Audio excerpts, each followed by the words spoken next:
Welcome to Nerds to Men. I am Brad Reed, and I am joined by one of my me and you have been friends a long time now, like in my life, because when I met you, I was young, right? We were both young, yeah. Yeah, and so like I had other friends who were longer friends at that point, but they all died.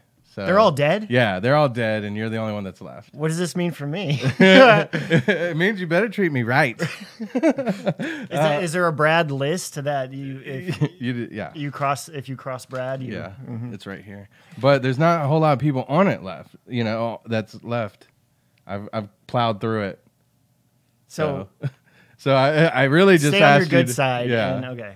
No, I asked you to come on this show to kill you. Okay. Well, With kindness. the podcast room makes a lot more sense now. Yeah. It's more of like a Saw type scenario. It is. I brought out all the scariest stuff. Actually, you mentioned Saw. Does that scare you? Does that do anything for you? It does now, yeah. Now that I know this is my last radio broadcast or podcast. Pretty good stuff. How's the headphones for you and everything? These are great. These are, right. Are these Cam's headphones? Yeah, they are. So there might be a little sludge in them. It's a little cameo sludge. Cameo sludge. Some cameo resin. Yeah. Nugget, did I say your name, or did I just drone on for a minute? No. Introducing you. Thank you, Nugget. Yeah, Nugget. Yeah, that's my radio name. Yeah. He is on 98.9 Kiss FM, the Joey and Heather morning show. Yes. 18 years now. Oh, my God. That's what I was thinking was your radio career can smoke now. It can legally buy cigarettes. You can buy porn, yeah. Yeah. Well, I think you can buy porn anywhere now, but well, yeah. I mean, I don't.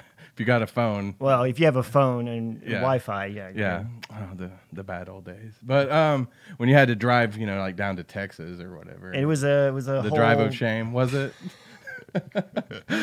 Me and a friend. Well, it wasn't shameful until the way back. Yeah, and when me and a friend on the way back, the car broke down, and we had to call his dad to come pick us. He's like, why were you guys going to Texas? We were buying lottery tickets. We were buying 6-point beer. Yeah. Mm-hmm. Yeah. That's right. So it's way worse than saying you're buying porn from DW's or what's the other place? Oh man, I don't even know the names. I can't remember. Right. Yeah, but I know exactly where they are. Mm-hmm. Yeah, right across the river there in Texas. So that was the bad old days though, when you had to travel to get your vices. Now it's all, weed, whatever you want. Marijuana, anything is readily available. Everything just crashed down upon us. It's a Rob Zombie. We're doing a Rob Zombie show, by the way. Mm-hmm. Cameo, because Cameo doesn't watch horror movies. He doesn't like Hanks. He doesn't like ghosts or anything scary, really. Yeah. But no, he's getting into it more. I mean, I made him go watch It and It Too, but I kind of had to trick him into it. And he saw Us. I know he saw Us and Get Out. Well, yeah, he did see those. So maybe it just depends. He'll go see. But I think I don't even know. I want to say that the Rob Zombie stuff is a little too white trash for him. Yeah. You know? It's is not that for controversial? him. Is that wrong to say? No, it's not for him. No. Yeah, I don't think he'd like it. No. I don't think he'd like it. So, but what we are going to do here in just a little bit, we're going to count down we're going to rank our top favorite Rob Zombie movies, films. Excluding one. I guess he made like a tour film. Yes. And I didn't watch that one. But he has the directing credit, so we actually, me and Nugget, there's a couple reasons why I wanted you on the show. A, it's just been a long time, and B, because me and you have gone and seen a couple movies together. Mm-hmm. We actually met Rob Zombie. I've met Rob Zombie 3 times, and like the Dave Chappelle show, I'll tell you about each time throughout the no. Oh no, that's great. Yeah, but the first time. The first time I met Rob Zombie was me and you at the State Fair Arena here in Oklahoma City. Where Rob Zombie said that this place is an S-hole. Live on stage. He did. And he's not wrong. Yeah. And he's not wrong at all. They don't do much at the State Fair Arena anymore. I think they're going to maybe Disney on Ice is about all they really do anymore. Oh, yeah. I've never been. And those kids don't care. They're just happy to see Mickey. They don't. Do you go to the Disney on Ice at all? I have, yes. Anymore, my son's 7, and he's not. He's kind of out of that. He still loves Mickey and Disney, and stuff, but if he had the option, he'd rather go to Rob Zombie on Ice. Rob Zombie on Ice, yes. I bet we'll see like some kind of El Super Beasto on ice or something. That would be awesome. Yeah, I would see that. We got this though. We got for the people watching. We got these posters because we went with the crowd. I always have to say it like I'm auditioning for the voiceover gig. The crowd. Yeah, but that's the first time we met him, and Rob and I have the same autograph in my office at my house. He was pretty cool. Hopefully, I think I got a picture of me and you and Rob. I'll pop that up on the edited show for the people watching on YouTube or Facebook. But we're just a couple shiny 20-year-olds. Yeah, I know. Just all happy, and I was probably 30 pounds lighter, maybe 40, maybe. God. Whew, it's maybe diet not a time. care in the world. yeah. But he was a cool guy. He was right about to do Halloween. They had just announced that he was going to be the guy doing Halloween. Yeah. And so I wore my Halloween t-shirt. And he was, like I said, he was kind of, I don't remember him like being like talkative, like really like talkative, like come sit down and hang out with us. But he was a nice guy, said hello and stuff. Yeah. So there was that. And then, so I'll tell you the other times later on as it comes up. Okay. Yeah. So let's talk real quick. I wanted to go back to your radio career just for a minute. Okay. Because you started off doing something that when I got into it, I kind of copied you in a way. Oh, really? Yeah, because you're the producer, but you also were the stunt boy. Yeah. Which of people who don't like know radio stuff, like, and I didn't even really know about a stunt boy until later on, like you and then the Phil and Drew who I joined up with, they wanted to like base it off of like stuff they had done in Chicago and stuff. So they had all these bits, but you were the first one that I knew of. And like, so, it wasn't like you were a member of Jackass or anything. Like what you would do is you'd go out and do radio bits on the show. Yeah. But you do it like live where people could see you and interact and stuff like that. Yes. And I feel like there's not a whole lot of that goes on in this market. And I wanted to know where you got the inspiration to go out and do that kind of stuff. Well, a lot of it was just a lot of Jackass stuff. We'd see that and we'd kind of base it on that and say, how can we do this live? Heather, Joey had a lot of ideas. Yeah. Heather, is pretty twisted, and she'd come up with some crazy stuff, and they would just say, "Hey, how about?" Or a lot of it was just me being, what do you call it, masochist, like coming up with ideas, right? And then like saying, "I guess I have to commit to this." They said yes, so now we're doing it, and then it'd be like, "Hey, why don't you go dress up like a ninja and pay meters?" Right. Yes. Yeah. And which I did, in which we found out very quickly that you cannot do that. Illegal. It's illegal. Yeah, that's crazy. And also, you should not. The police officer who caught me said I couldn't be wearing a mask in public. Oh, really? Yeah.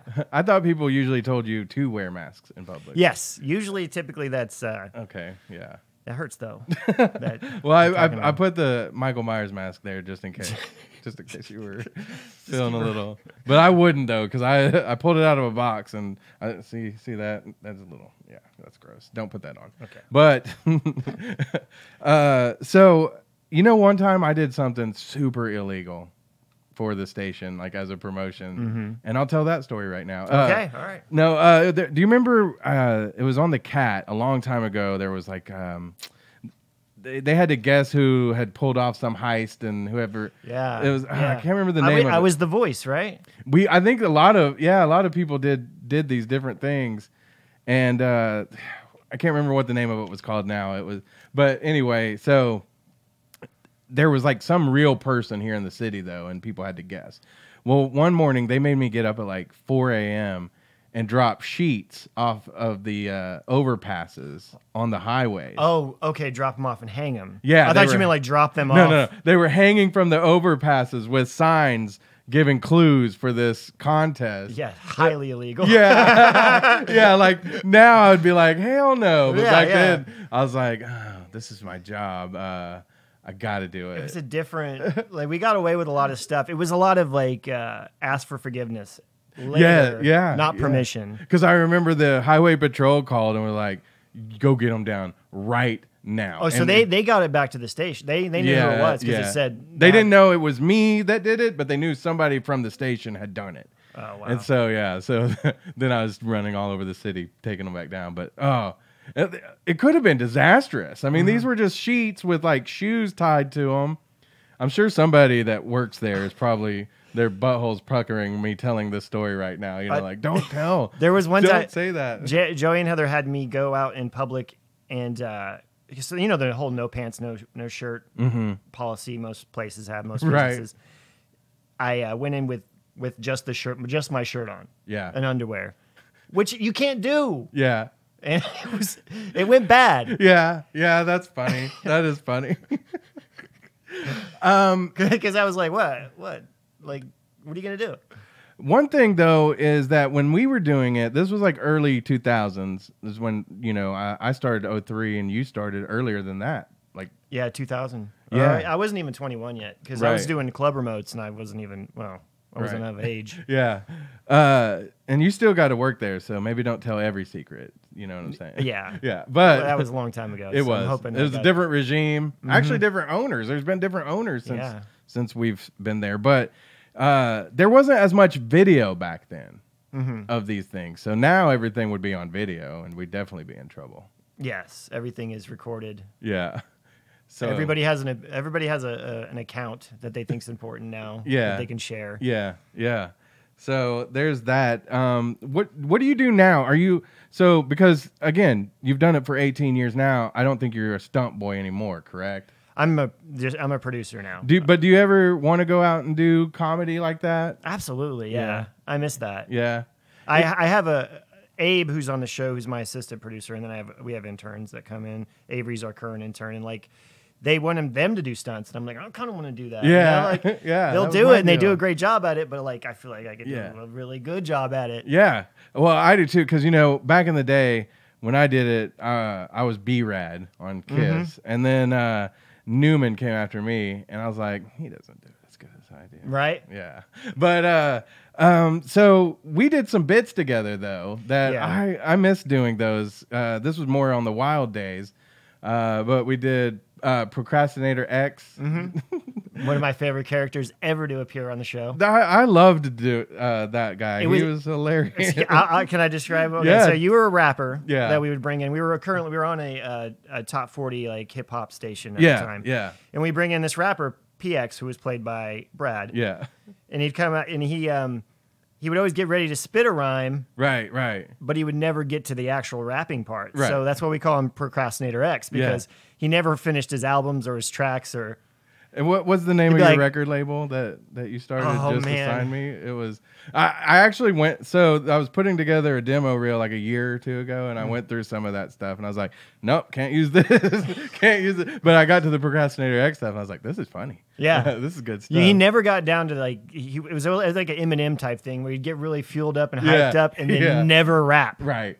So he was... And so you'd get, because then you'd play it back for Joey and Heather. And so they'd be all like hyped to hear it, and then they'd never get the... But the best part was like the fulfillment. The fact that it was you. Yeah. Like the least likely rapper. Yeah. That's true too. But it was great. It was a great bit. I loved it. We should bring back PX. We should. PX 2020 or something. That would be awesome. Let's Maybe, I could open up Scissortail Park or... and never opens. Yeah. Because you never go out and perform. Right. I don't hang out with Mayor Holt ever. That's my gig. So there was that one. I remember one year that we did do video, I think, for this one, where you were going around with the... the Christmas stuff, the mistletoe, and like sneaking up on people to give them a smooch. Guys and girls giving them all smooches. But see, here's the thing. I'm pretty sure, because I've looked back at the dates and thought about it. You gave me a smooch too, and I'm pretty sure you gave me Asthma. I gave you Asthma. Yeah. I don't think that's one of those things you can pass along to. I mean, you had asthma, and now I have asthma. What does that tell you? You know, I don't know if it's the weed or, but I'm blaming you. Okay, well, I'll take that. I may have done that. I don't know. So there's that. I gave you the wheeze. Yeah. Yeah. I have to edit it out of most shows because I'm like, you know, as a producer, I go back and listen to bits, and I'll hear me in the background. Yeah. Yeah. I'm good now, guys. All right. So does that ever annoy? Do you really have asthma? I do have asthma. Yeah. When you're watching horror movies and there's a kid who has asthma, there's always a kid. It's never. Well, sometimes it's grown-ups, but the way that they just kind of. Yeah. Fine. Yeah. That's not how you do it. Yeah, I know. You hit it, you hold it. Yeah. And then you let it out. Like if you really have asthma, you know that's not. And it doesn't immediately fix it. Right. Yeah. Ideally, you're like, hey, I'm about to run. Mm-hmm. Maybe I should hit it now, and then I don't die here. That drives me crazy. It's not. It's the only kid I've seen it do it right is the kid on It. Oh yeah. Well, not Richie. Eddie. Yeah. He'll do it and he'll hold it. I'm like, oh, that kid's got the right idea. Right. Well, see, like it's the same way. Like I'm also diabetic, and it's the same way. Like in movies where like they'll be like near death, and like they'll hit them with the insulin shot, and it's like the scene from Pulp Fiction, like shoot up. Yeah, okay, I'm good. It's like no, that's not how that works. None of that is like how that works. But anyway, I think that was the nerdiest we've got on Nerdz II Men. Talking about asthma. Yeah. That's diabetes. Pretty nerdy. Yeah. So let's go ahead and get into our lists here. Okay. Because we just kind of, it's not like it's a top 10 or anything, but we're just kind of going with what we thought. And you sent me your list, and I'm going to kind of give you mine too. So my least favorite, I guess, of all of them is El Super Bisto. And that's not the full name. What is it? Let's see. You had it on your list too. The Haunted World of El Super Bisto, which you had next to last. So yes, I had that next to last. I'll admit it. I'm a father, but before having my kid, I had never seen besides maybe the South Park and the Simpsons movie. I'd never seen an actual animated movie front to back. Oh, okay. I never watched the whole thing. Right. Until I had a son, and now that's all we watch. But right. Before that, and so like sitting down and actually like investing an hour and a half in the El Super Bisto was impossible for me because heavy metal, like all those old, I just can't. Transformers, the old Transformers has got the that was a dope one. That was awesome, but I just could never commit to a full animated movie. Yeah, I feel you. I'm not that much into like. I get into some of the digital animated, like the Pixar movies and stuff like that. But I'm not much of an animated anime kind of guy. They have to be really good, and then I'll watch them. And but El Super Bisto was weird. I mean, all of his stuff is weird. But it was just, I think there was Nazis in it. There was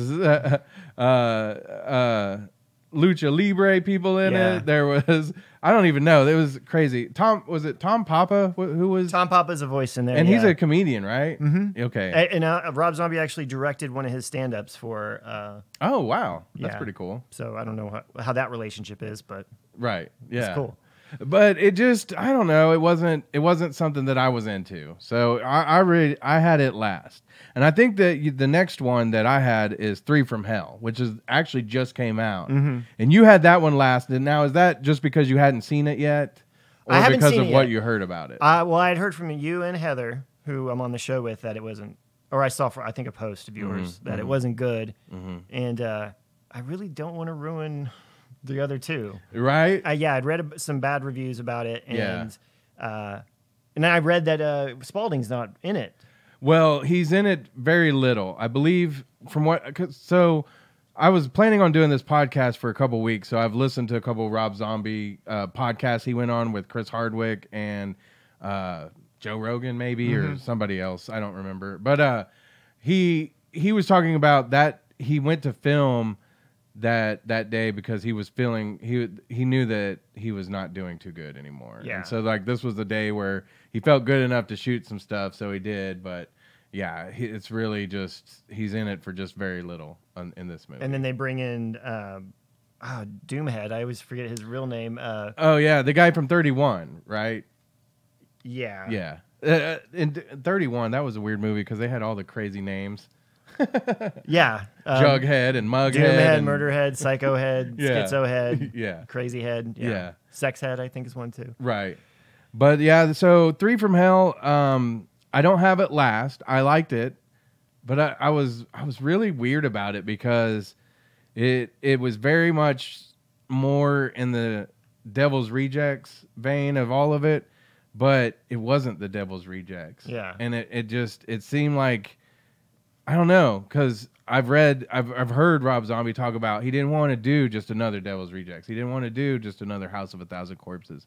But this one felt like more of an ode to the Devil's Rejects than a sequel. Yeah. You know, I didn't like it. I thought it was I just thought it was kind of boring, and that's not, that's the cardinal sin. And they brought in Richard Brake, who we're talking about Doomhead, and right, he's the guy who fills in for.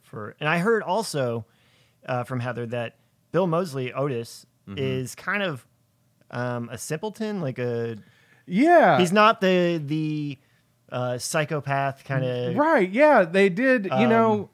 In the Devil's snarky and like mean. He's like kind of he was. It wasn't a very good continuation of his character at all, and I think that's probably what disappointed me a lot. Was he's what made the Devil's Rejects really badass. Yeah, in House of a Thousand Corpses is Otis is kind of the scariest part of the whole thing. Right. Yeah, because he's unhinged. Like, and in Devil's Rejects, he does like horrible things to people, but he has some great lines, and we'll get to that. But in this one, I thought it just felt a little like there wasn't a lot of heart in it. Like, I don't even know if the actor himself maybe seemed uninspired. Like Bill Moseley? Yeah, I don't know. I mean, I don't know, because he's good in it. Yeah.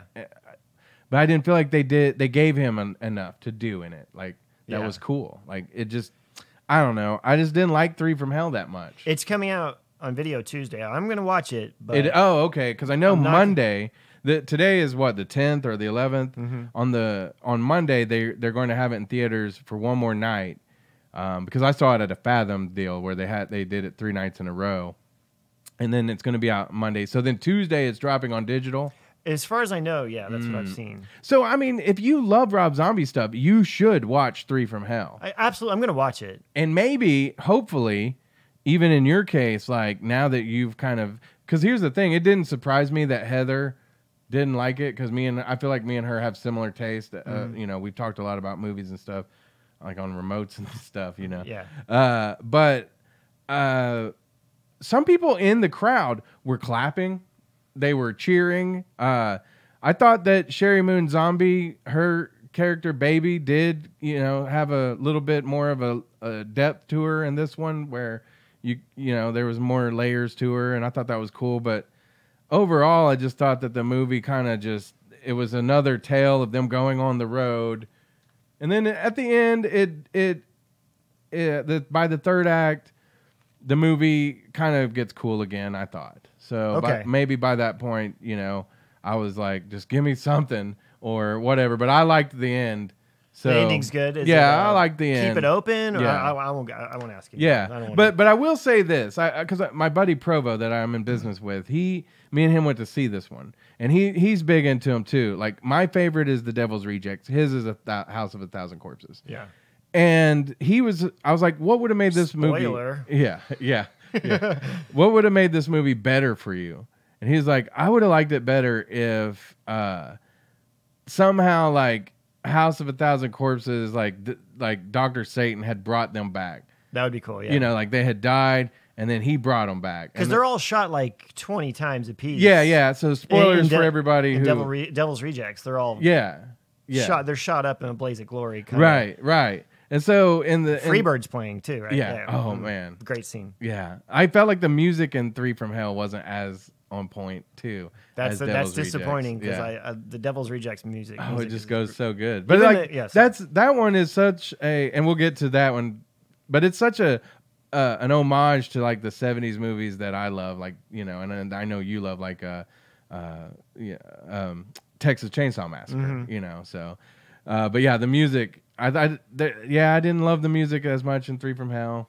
I just thought that it felt like a little forced, like almost like Rob Zombie was like, man, maybe we got to get this movie before Captain Spaulding dies, and let's get it done, you know. But Rob Zombie himself says, he's like, I made this movie because I like this movie. I don't care if anybody else likes it. So, you know, it's a Rob Zombie movie, and I say go watch it, but I didn't love it. Okay. So I guess we'll leave it at that. Yeah. Since there's probably more people out there who haven't seen it than who have, I would imagine. So, all right. So we got to, let's see, number 6 for you was Lords of Salem. Yes. Let's see. What did I have? I had 31. 31? You didn't like 31? I liked 31, but I thought it felt like going through a Rob Zombie haunted house. Yeah, that's awesome. Yeah. I want to do that. Yeah. I want to go to there. Yeah. And I do too, because don't they do them at Universal? They do. They do a House of a Thousand Corpses. I would love to go see that. We should get in the car right now. Let's go. No, let's grab some. Oh. Yeah. Oh, okay. Let's Let's wait. Let's finish the show real quick because we're already halfway through it, somewhat. But no, I just with 31, I thought it was a really good movie because it had it still had some urgency and some edge to it that I felt like 3 from Hell was missing. That 31 still had, and but it just wasn't.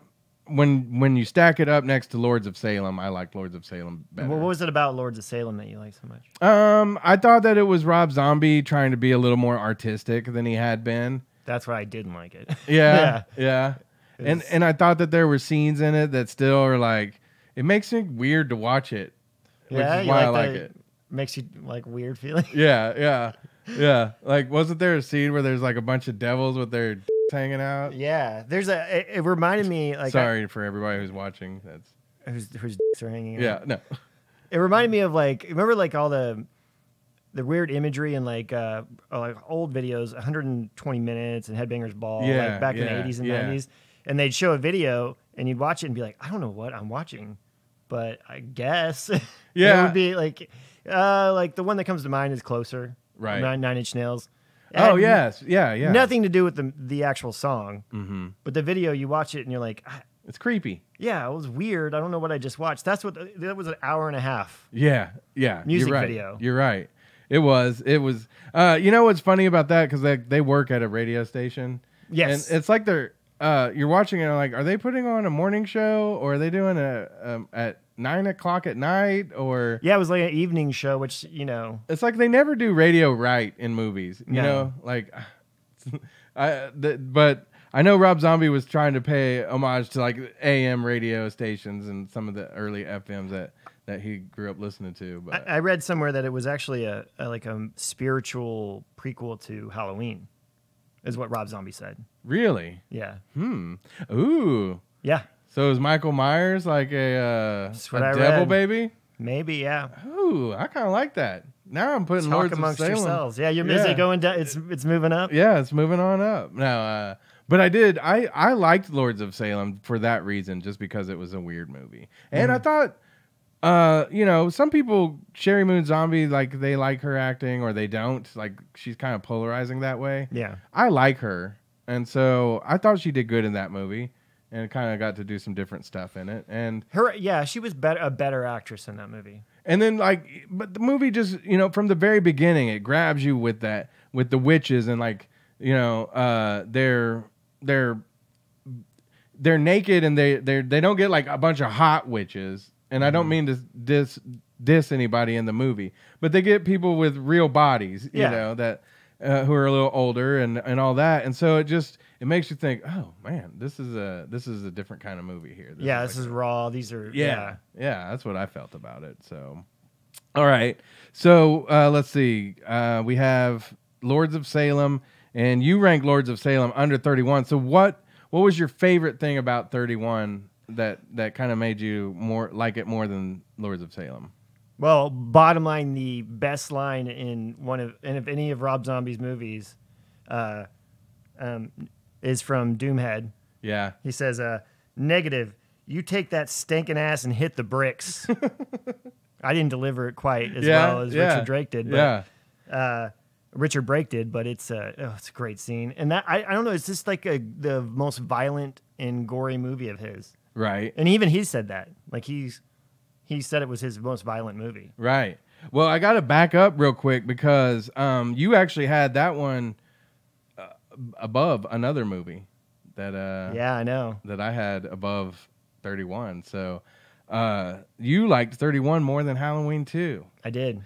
See, I can understand that because Halloween 2 to me is a fantasy Halloween. Yeah. It's not a real Halloween movie. It's more like a made up in Rob Zombie's head, or Michael Myers was passed out in some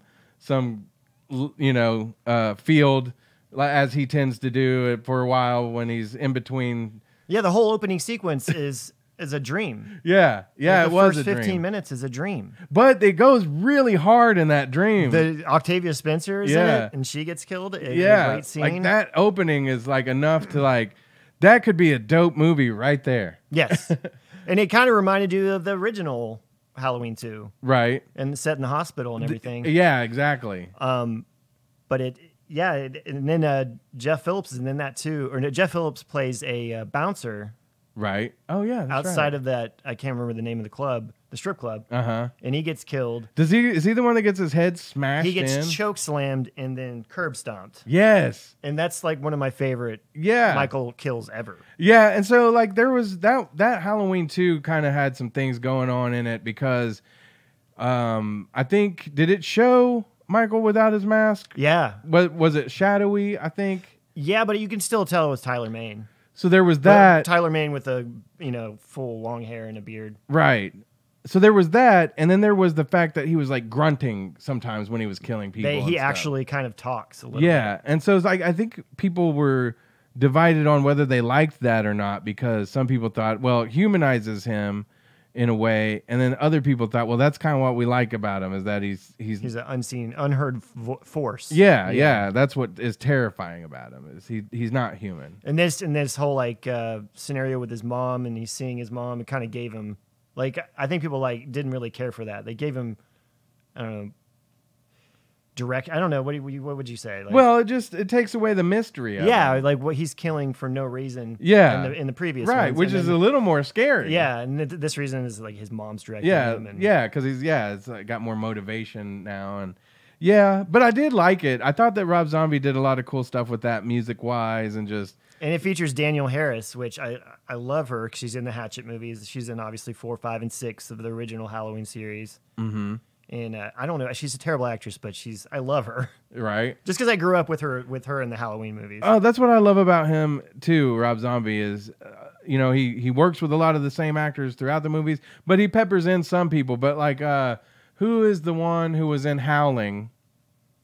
Dee Wallace? Yeah, Dee Wallace. Yeah. I like how she was in Lords of Salem. She was in 3 from Hell.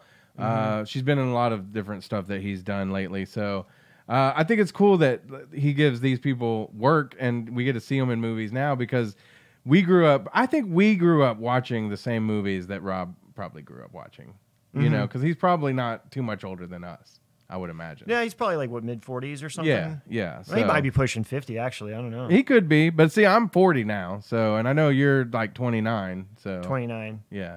Yes. Yeah. Let's go with that. Also, Halloween 2 features Margaret Kidder. I think that's I can't remember if it's Margot or Margaret, but she's from Black Christmas. Oh, okay. The original Black Christmas. Yeah. Which is, they're remaking now. Right. So, I had never heard that Lords of Salem could have been a spiritual. I know, it's mind-blowing, right? I read that and I was like, oh my gosh. Now I'm going to go back and rewatch it all. Right? Yeah. So we have a different list. Ours goes crazily different now. My next one would be Halloween. So Halloween 2, Halloween, because I freaking loved the first Halloween. It was so edgy, I really liked the backstory with the family and Michael Myers as a young kid. Yeah. I still don't even know how to say his name. I'm gonna say it horribly. Dag Farsh. Farsh, yeah. Yeah. That's how you say it. I'm friends with him on Facebook, so maybe he'll see this. Yeah, that'd be cool. Yeah, that's cool. But he was a cool little Michael Myers. Yeah, yeah. Has he done anything since? He's done different things. You know, he was in that Will Smith movie too. Oh man, it was Will. Oh God, I can't remember the name of it. He was like Hancock. Yeah, that's it. He was in that movie too. But he's the bully kid, right? Yeah. So he's done little things since then, I believe, like smaller movies. But yeah, he raps. He does all kinds. He's an entertainer. Raps. Yeah. Okay. Yeah, entertainer. But like I say, that I liked it. What'd you think about like Sherry Moon Zombie as the mom in that movie? I thought she did okay. Me she too. Did well. Yeah. Again, she's not a great actress, but that was the first time that she wasn't like kind of like doing creepy laughs and over the top stuff. So she had to be more like reserved in her acting. Mm-hmm. And I thought, because you know, there's like playing music or doing any kind of stuff, like you can overdo certain things and then it's not cool anymore. And so she was more reserved in like her acting in that movie, and I thought that was a good choice. And I thought she was good in that movie. And he also cast Malcolm McDowell. Yes. Which is awesome. Yeah. And Brad Dourif. Yes. The voice of Chucky, which is really cool. Yeah. He's amazing. You know, one of my favorite movies by him, One Flew Over the Cuckoo's Nest. He's in that movie. And yeah, that's great. That's what I'm saying. Rob Zombie just has all these great actors. Like some of them aren't like going to win Oscars or anything. No, they're normally not very good. Yeah, but they're people that you love to see in movies and stuff. Now, I had read that before Halloween, Dimension owns Halloween, and they were playing around with different ideas. Like they were going to make a Halloween, ninth one, I guess. The Jamie Lee Curtis series. Right. Yeah. But then they were going to do a Pinhead crossover. Really? Yes, I read that. Yeah, that'd be cool. That'd be real cool. Pinhead versus Michael. Yeah. Were you a fan of what was it, Freddy versus Jason? I did. I liked it. Like one of those guilty pleasure type things. It was fun. I mean, it had Robert Englund in it. Right. So right. It gives it instant cred. Yeah, for sure. So that'd be cool. Like, did you see? And we're on Halloween, so we'll just talk about. Did you see the one with Jamie Lee Curtis? I did. Did you like that one? It was fine. Yeah, I expected way more out of it. To be honest, I expected to be let down, so I wasn't terribly let down. I didn't. I was thinking this is a Blumhouse. Was it Blum or Bloom or Blumhouse? Yeah, Blumhouse. And I think some of the original producers were involved, and of course Jamie Lee Curtis came back. But then I thought, man, it was just really kind of forced on how they all ended up at her house at the end, and she just, there was a lot of things that I thought it could have had more balls to it, and then been way better. She had always had this stance of like, I'm never going to do but then she did the one with Busta H2O. Rhymes and H2O, and then the second one. And no, not Busta Rhymes. She did the one. She wasn't in Busta. She was at the beginning of Busta Rhymes. Oh, was she? Oh, okay. She dies. Spoiler alert. She dies at the beginning of. Oh, okay. I think it's part 8. You know what's crazy? So that she was in H2O with LL Cool J and all those people, and I thought that was the last Halloween that was good until Rob Zombie made one. Yeah. Because I didn't love that one, but I liked it. It was the Dawson's Creek of Halloween in that era, Yeah. Joseph Gordon-Levitt's in it too. Is he? Yeah, he dies at the beginning. Oh, I didn't. He's even one of the punk that. kids that are like skating around or something. Funny. That's awesome. But then in the next one with Busta Rhymes, I was so jealous because this kid from Choctaw. Yes. Is it? I can't remember his name now. Merriman. Sean Merriman. Sean, that's it. Mm-hmm. I've met him. He's a really nice guy. Yeah. That's the first thing I said is you're in Halloween. Yeah. Mm-hmm. And I was like, dang it.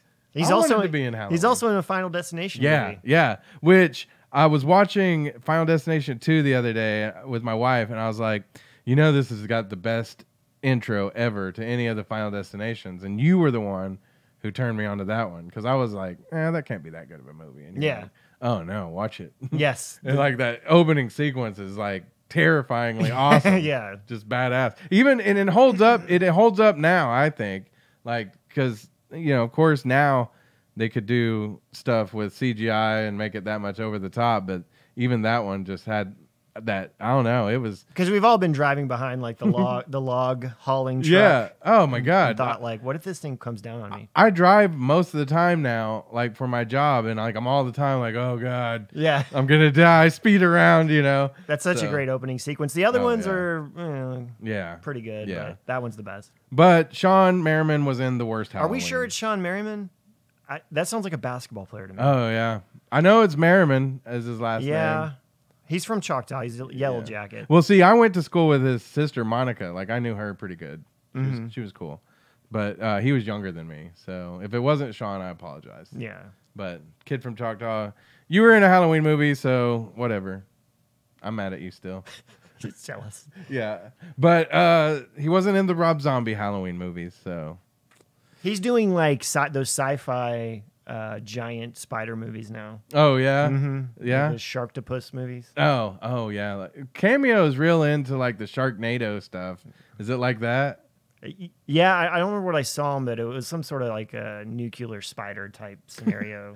I can't watch the sci-fi stuff. It just has like it might have been the zombie tidal wave one. It was one of those crazy ones that you just watch because it's mindless. On. Yeah, yeah. Like I watch wrestling. Yeah, it's just something stupid to not have to pay attention to. Yeah, it's easy. Yeah, kind of mindless TV. It doesn't matter like what it is though on sci-fi. I can't get into it. It's like how they shoot it or something. Like I tried to watch 12 Monkeys this show, and I was just like, this looks cheesy. Yeah, sometimes their effects are really good, and then sometimes they're like, that's I could have done that really. Yeah, well, we should. I've been trying to think about. I want to make some horror stuff. It's like some short videos. Yeah. I've been actually my buddy that I told you about. I was just talking about Provo. He's in a band called Everybody Panic, and I was like, "What if I just make some short horror movie stuff and make them the videos for your songs?" Yeah, that'd be awesome. He's like, "Do it," and I'm like, "Okay." So let's do it. I love that idea. Yeah.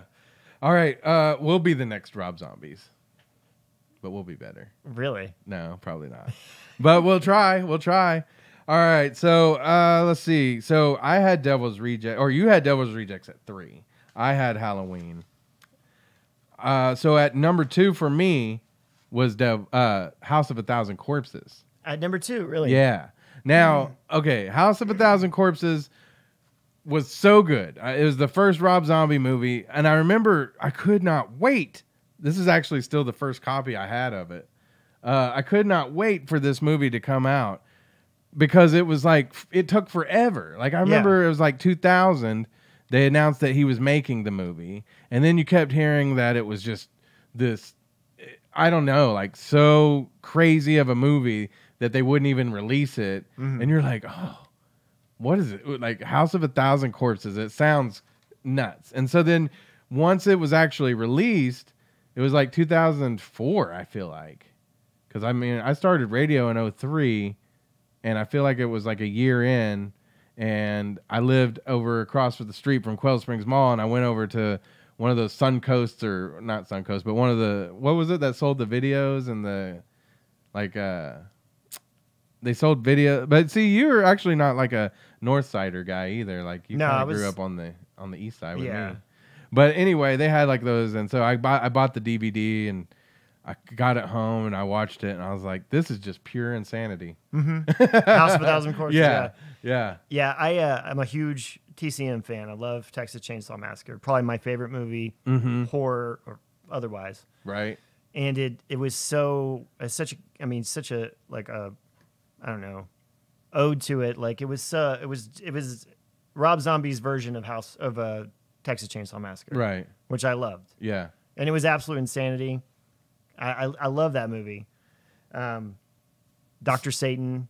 Yeah, because you have it as your number one favorite. That's my number one, House of a Thousand Corpses. Yeah, and so what's crazy about that movie is, Chris Hardwick's in it. It kind of resurrected his career, in my opinion. Rainn Wilson's in it, too. Rainn Wilson, like, okay, so was that before The Office or during The Office? I think it might have been the beginning of The Office. And then Walter Goggins is in it, too. Walter Goggins. Goggins, yeah. He has one of Walton Goggins, sorry. Yeah, Walton Goggins. He has one of the best scenes in the whole movie where the police officer, yeah, because and like I heard Rob Zombie talk about like he's like, most of the greatness of House of a Thousand Corpses just came from us being naive enough to think we could get away with doing certain things. And we did. But then you don't try those certain things later because you're like, you know, you got bigger budgets or whatever. But he said the scene where they shoot Walton Goggins.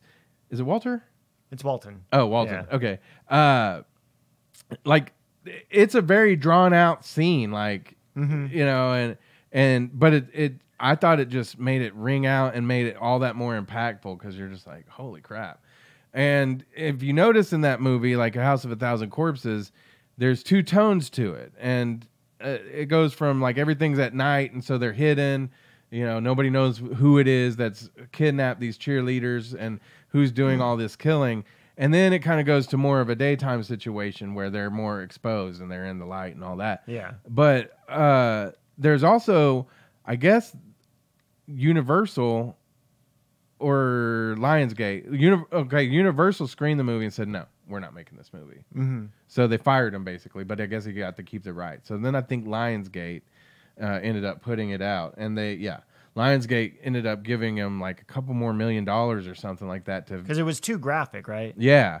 And so they fixed some stuff and then they added the Dr. Satan ending. Like Dr. Satan was never supposed to appear in the movie. And so he put Dr. Satan in it. And so like, that's why there's like these, like a little bit of two different types of movies in this movie.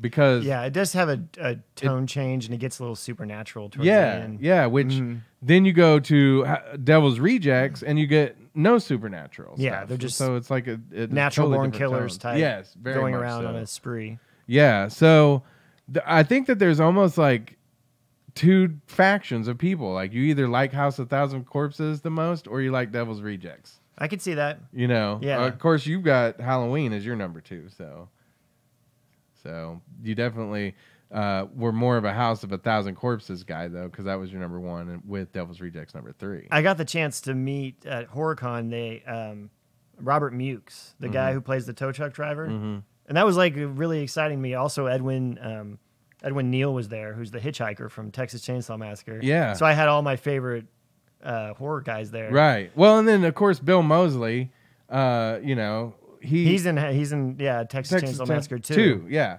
which takes place on this weekend. Really, this weekend, the 12th? OU Texas. Oh, you're right. Totally, I totally forgot about that. Yeah. Which you know, growing up, I didn't pay attention to football, but I watched horror movies, and so later on, I was like, oh, that was OU Texas weekend, and so it takes place this weekend. So somebody down in Texas is getting murdered. Wow. It might just be the football team, but it might be somebody with a chainsaw. But so he was. But see that movie, he was Chop Top. Chop Top, yeah. Yeah, and he was kind of funny, right? Yeah, he was silly. But in House of a Thousand Corpses, he's terrifying. Sadistic, like he makes Rainn Wilson into like a fish boy, and so. You know, I want to see the cut that Universal turned down. Wouldn't that be great? Yeah. I asked my buddy Provo, we were talking about that, and he said he had heard that they lost it along the way. Like, they didn't save that cut. And I was like, how would they?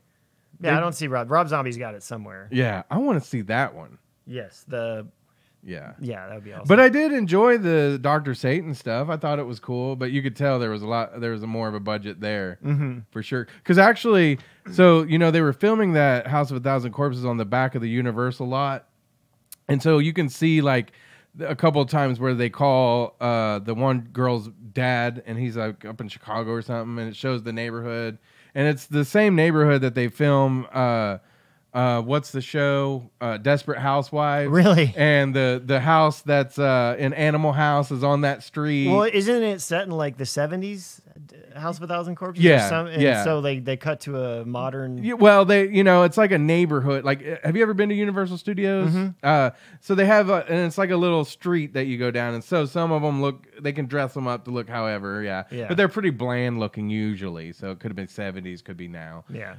And then so the ones for Desperate Housewives, they make them look a little more modern. But you can always tell because the little street has like this kind of curve in it that's, you can just if you've seen it enough in movies, you'll be like, oh, and then it has like these grooves in the street. I'm going to want to go back and watch House of a Thousand Corpses now. Yeah, so you'll always see it from now on, like in TV shows or movies. It's in a lot of stuff. Wasn't the Firefly house? It's another house in another.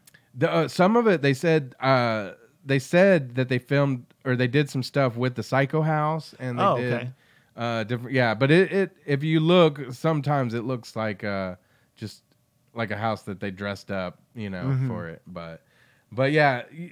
I mean, there's not a lot of effects really till you get to the end of that movie. Because at the beginning, and I love that scene at the beginning where the robbers are trying to rob Captain Spaulding. So good. Yeah. Yeah, and he's just not fazed by it because he's more of a badass than they are. And you don't really know where he is, if he's just like a crazy clown. If he's going to be a good guy or where he's going to end up. He ends up being a bad guy. Yeah. And I guess their motto for House of a Thousand Corpses was everybody dies. So which I loved. Yeah. I love that movie. In a bunny suit sometimes. Yeah. One of my favorite scenes. Yeah, absolutely. A baby chasing her in a bunny suit. Oh yeah. Speaking of, this is a signed picture from that movie from Sherry Moon Zombie that one Nugget got me for my birthday or Christmas one year. Yeah. I can't remember which one. I would say it's probably birthday, but it could have been Christmas. Man, I'm thoughtful. You are. I mean, that's amazing right there. And you still have it. Yeah. You didn't... Of course. Awesome. I love it.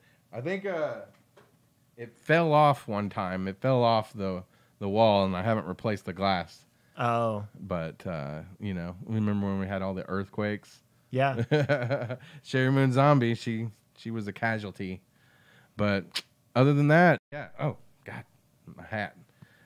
Yeah, that's one of my favorite things right there because she signed it. That's awesome. Yeah, because I never met her, actually. We met Rob Zombie. The second time that I met Rob Zombie was me and Tony Z. We drove up to Tulsa and saw him at the Brady Theater. Okay. And we went backstage, and Tony was trying to take a picture with his flip phone, and Rob Zombie was giving him crap like, why do you have a flip phone? Like, yeah, can't you afford like an iPhone? Or it was pretty funny. That sounds like Tony though. Tony would keep a flip phone. Yeah, like Tony Stark, he'd keep a flip phone just because. Yeah. He still has a flip phone, I'm sure. But yeah. So all right. So your number one, House of a Thousand Corpses. My number one. Do you need to do a drum roll, or should I add one in later? Yeah, I'll just whatever. My number one is Devil's Rejects. Yeah. So, and the reason why, like we said, there's a visible tone difference in House of a Thousand Corpses. And now I said again, a lot of that movie takes place at night. And like I said, in that movie, they weren't revealed to the police yet. So a lot of things took place at night because they were in the dark and they were hidden and yada yada yada. Yeah. But since now they've been found, they're on the run, and a lot of stuff takes place during the day, which might make it less scary. But it was a different toned movie anyway. Yeah. So it was more like you said, the one with Woody Harrelson. Natural Born Killers. Yeah, it was very much more like that movie than it was a scary. It totally reminded me of Natural Born Killers. Yeah, totally. Like just as white trash, if not more. Very much. But to me, it was more. It felt more like a film, like cinema. Like those kinds of movies. Did you know the mom was replaced because of money reasons? Was it money reasons? Really? Yeah, which I found. I mean, because when you think Rob Zombie, you don't think these guys are getting paid tons of money. No. You think that Sid Haig and all those guys are just happy to be there. Yeah. And Bill Moseley's just happy to be making money. And then she wanted more. Right. Yeah, she's the one who wanted more. So they kill her off in the first few minutes of Devil's Rejects. Yeah. Well, I Sid Haig in that movie, he gets to even be more of a force in this movie. Yeah. They did do some things to humanize them a little bit more too. There was the Mother Firefly. She ends up staying behind basically for the one son and getting caught because of it. And then there's he's driving them and they're arguing over ice cream, and then she gets the ice cream. It takes you on a weird emotional roller coaster where you're like, oh, this is a family. Yeah. And then they do these sadistic, awful things. Right. And it brings you back to like, you start to they're heroes again at the end. Right? Yeah, yeah. Because in House of a Thousand Corpses, they are a family, but there's no chance to really be sympathetic to them because everything that keeps happening is just horrible, and they rub your nose in it. In this movie, they do, but then again, I don't know. There's just more of a chance. It's like I say, like the more time you spend with any kind of horror character, the less scary they are. Because I think the fear of the unknown and the mystery is what makes it scary. But with this, it was a little bit different. So it was like watching the Manson family go on a road trip. That's perfect. That's a perfect description. Yeah. But it was awesome. I mean, like there was that scene. And it was so realistic. And that's what I feel like he was going for more in this movie was realism. But like when they chase the girl and she's got the skin mask over her face and they chase her onto the highway and she gets hit by the truck. Yeah. And she's just, and it looks like how that really looks. I mean, you know, it's and disgusting, but just smeared all over. And that's horrible. That's shocking. That's, you know, that was good stuff. And that whole hotel scene is just, it's uncomfortable at times because how sadistic they are. Now, we've counted down a lot of these, and we've skimmed over a lot of stuff. We could probably do a podcast on every movie, you know, like an hour long. But I will say the one thing that is a running theme in a lot of Rob Zombie movies that I don't enjoy is all the raping. You know, right as you take a drink. Sorry, I didn't mean to choke you, but yeah. It's there's too much. I almost did a spit take on your podcast. That would have been awesome. It would have. There wasn't so much equipment in here. I know. Yeah. But that is one of the thing. Like the Halloween movie, Devil's Rejects, House of a Thousand Corpses. There's all kinds of like some of them are very in your face. Some of them are a little less. But all the dads are a little creepy.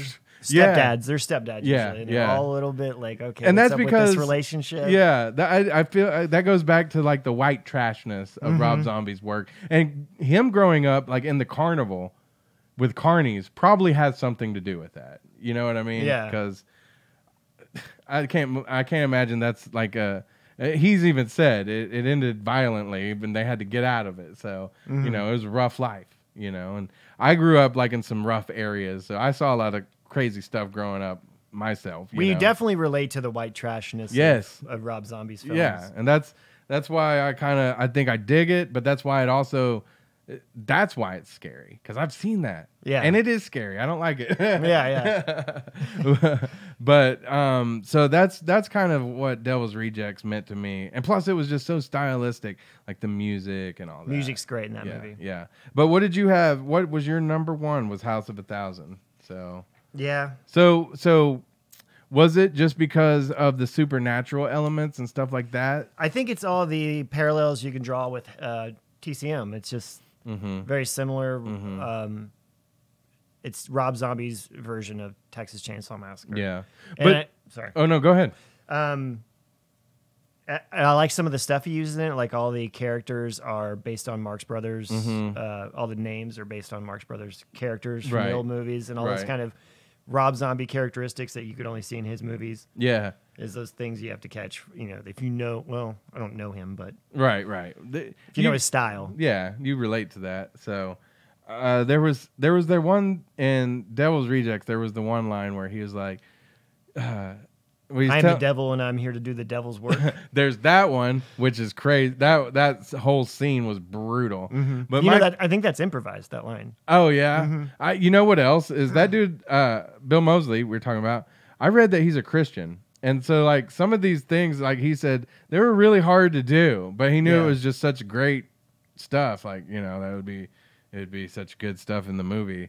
But it was hard for him personally to say these things. Well, but sure. Like, he had that line where he's like telling the dude to shut up. He's like, the next words out of your mouth better be some, was it not Bill Shakespeare? Was it? No, it was, yeah, but because it's definitely going on your tombstone.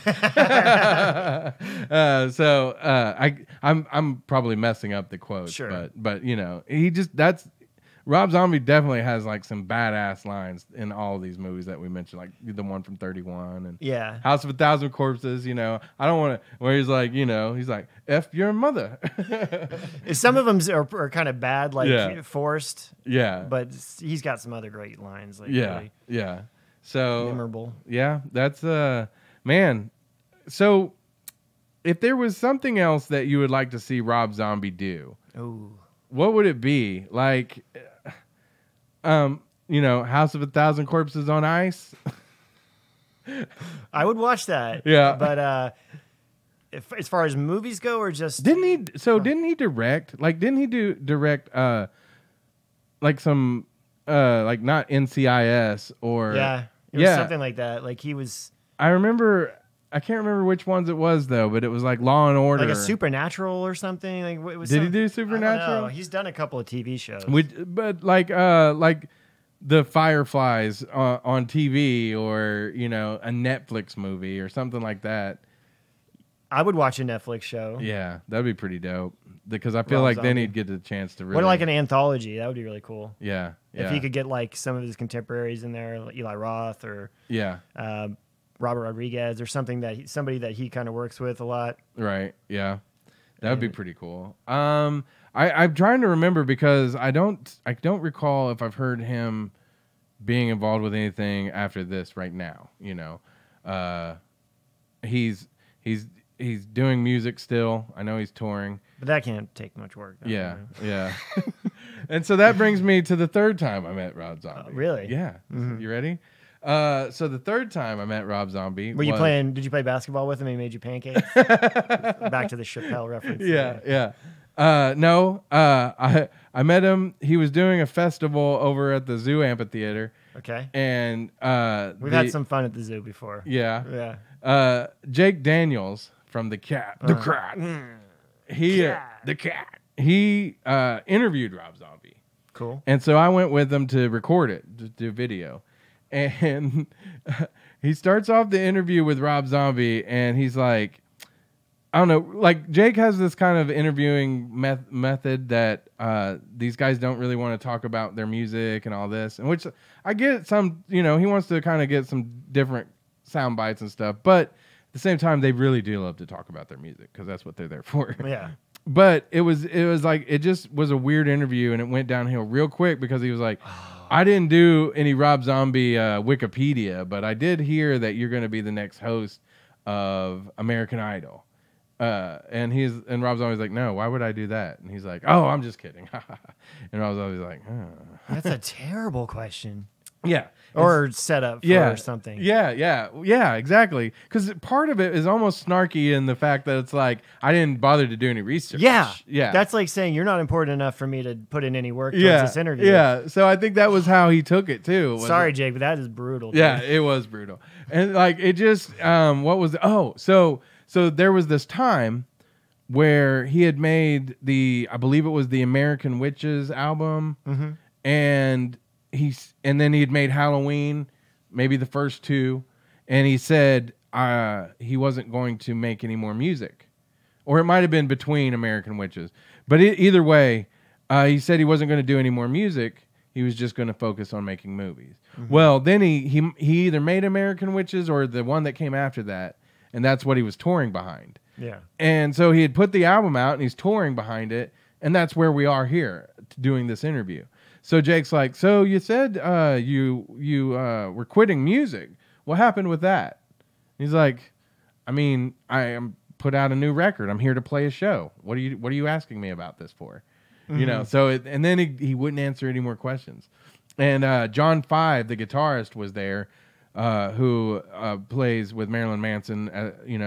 He did play with Marilyn Manson, I think, and now he's with Rob Zombie still. But thank God he was there because he basically stepped in and started answering the questions and took the interview over. But it got real awkward and you could real tell his boy weird. Was in trouble. So yeah. And I tried to find it because we did. I don't know if I did it to spite Jake or whatever. But I think their video was up on the Cat like YouTube or something at some point. So I was trying to find it the other day so that we could put it on here. But it's no longer up. I bet that artists like Rob Zombie can't stand when DJs try and big time them. Yes. Oh yeah. It's got to be like, dude, you're doing radio in Oklahoma City. Yeah. And I'm an international selling artist. Right. Well, and because here everybody, probably people who listen to this podcast probably have heard of Jake Daniels at least, or if they listen to the Cat, they know who he is. But there, to Rob Zombie, he's one of 50 that he's going to see that day, or that week, So it's like, let's just do this and be professional, but they are there to pimp their music. That's what they're there for, So it was funny because I'm sitting there like, oh. Rob, I'm cool, right? Yeah, you and I are still cool. We're cool, right? There's nothing worse than an uncomfortable interview. Yeah, but I haven't met Rob Zombie since then, so maybe we're not cool. Oh. He hasn't returned any of my phone calls. Yeah, but you guys are, did you really have some sort of bond over the 3 times you met? I feel like if you meet anybody 3 times, you're like besties at that point. Did he recognize you on the 3rd one? No. No? I don't think so. I hope not. At that point, I was like, I hope not. You're just another one of his fanboys that he's like, oh, great. Like, if I ever meet him again, he's like, oh, you were there for that interview. Like, great. That's when he remembers it. But, yeah, so that's the 3rd time I met Rob Zombie. Very cool. And I think that we've gone through our list now. Well, thank you for having me on your podcast. Man. Yeah, man. I'd love to have you on anytime. So I know a lot more about horror movies and stuff than just Rob Zombie. I know. It's useless information. Well, let's keep it up then. Let's do some more horror movies. Yeah, it's because I don't have anybody. I always make the joke that like if I could just take some of this useless info if I could learn a new language or something. Right. With the yeah. Well, my Rosetta Stone and learn a new language, but instead I know the most ridiculous, useless stuff. Yeah. So I want to use that to make horror stuff, like movies and stuff. But I think it's also like kind of a bad thing because like I'll be like, okay, this would be cool. Wait, no, that was in this movie. No, this would be cool. No, then I can't. It's like being a comedian and you've seen everybody else's stand up. Like you're afraid to write your own jokes because you don't know who you're pulling from. Right, exactly. Yeah. But we'll work on that. But definitely, I would love to have you back on we could talk horror movies or. Thank you for having me in your dungeon. Yeah. Your red room of pain. If you see Gray room of pain. If you see Nugget on the next one and he's wearing the same T-shirt, I'd never let him out. He Please never got to go tell home. my family I love them. Well, thanks, man. Send for help. Thanks, Brad. Yeah.